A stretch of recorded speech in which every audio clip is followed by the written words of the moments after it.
ऊपर वाला ना करे ऐसा हो, लेकिन सोचिए आपका बच्चा शाम तक बिल्कुल ठीक हो। अचानक उसे हल्की उल्टी दस्त हो और कुछ ही घंटों में उसका शरीर अकड़ जाए और वो हमेशा के लिए गहरी नींद में सो जाए। माफ़ कीजिएगा, लेकिन ये आपको बताना ज़रूरी है। राजस्थान के सलूंबर और उदयपुर इलाके में इन दिनों एक ऐसी ही रहस्यमयी और अनजानी बीमारी ने खौफ का माहौल पैदा कर दिया है।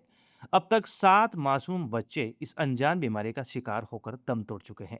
सबसे डराने वाली बात ये है कि ये बीमारी अब एक गाँव से निकलकर 40 किलोमीटर दूर दूसरे इलाके तक भी पहुँच चुकी है। आखिर ये कौन-सी रहस्यमय बीमारी है जो बच्चों को अपना शिकार बना रही है?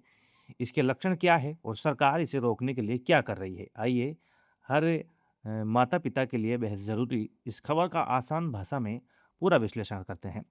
मेरा नाम है सलमान पठान और आप देखना शुरू कर चुके हैं रॉयल पत्रिका।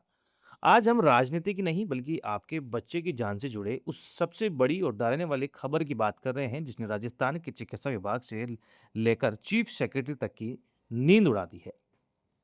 इस रहस्यमय मौत के सिलसिले की शुरुआत सलूंबर जिले के लसाड़िया ब्लॉक की घाटा पंचायत से हुई। वहां 5 मासूम बच्चों दीपक, लक्ष्मण, सीमा, राहुल और काजल ने एक-एक करके दम तोड़ दिया।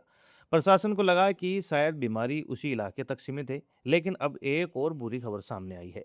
लसाड़िया से करीब 40 किलोमीटर दूर झलारा क्षेत्र में भी 2 बच्चों की और मौत हो गई है, जिसमें से एक तो महज 2 महीना का शिशु था। इसके साथ ही इस अनजान बीमारी से मरने वाले बच्चों का आंकड़ा अब 7 पर पहुंच गया है, जबकि 25 गंभीर बच्चे अभी भी बड़े अस्पताल में जिंदगी और मौत से जंग लड़ रहे हैं। अब एक न्यूज एनालिस्ट के तौर पर मैं आपको इस बीमारी का वो डरावना पैटर्न समझाता हूं जो स्वास्थ्य विभाग की जांच में सामने आया है। पहला पॉइंट, सेम पैटर्न, एक जैसे लक्षण। इन सभी बच्चों की मौत में एक ही पैटर्न देखा गया है। शाम या रात के समय बच्चों को हल्की उल्टी दस्त होना होती है और इसके कुछ ही देर बाद अचानक उनके शरीर से तेज अकड़न आ जाती है। बच्चा बेहोश हो जाता है, फिर उसे कभी होश नहीं आता। दूसरा पॉइंट, सबसे बड़ी जानलेवा गलती। Chief medical and health officer CMHO ने बताया कि लोग सबसे बड़ी गलती ये कर रहे हैं कि बच्चों को उल्टी दस्त होने पर वो गांव के झोला छाप प्राइवेट क्लिनिक में ले जाते हैं या फिर घर में रखी कोई पुरानी दवा दे देते हैं। जब तक तबीयत ज़्यादा बिगड़ती है और वो सरकारी अस्पताल पहुँचते हैं, तब तक बहुत देर हो चुकी होती है। तीसरा पॉइंट, 40 किलोमीटर का दायरा और कोई कनेक्शन नहीं। सबसे ज़्यादा हैरानी की बात ये है कि जिन बच्चों की मौत हुई है, उनके घर एक-दूसरे से औसतन 5 किलोमीटर दूर थे और वो बच्चे आपस में कभी मिले भी नहीं थे। यानी ये बीमारी हवा या मच्छरों के ज़रिए बहुत तेज़ी से फैल रही है। अब सवाल है कि सरकार क्या कर रही है? भजनलाल सरकार ने अब पूरे इलाके में युद्ध स्तर पर अभियान छेड़ दिया है। पूरे उदयपुर संभाग में 3690 मेडिकल टीमें मैदान में उतार दी गई है। इन टीमों ने अब तक 52,000 से ज़्यादा घरों का सर्वे किया है और 275 संदिग्ध मरीज खोज निकाले हैं।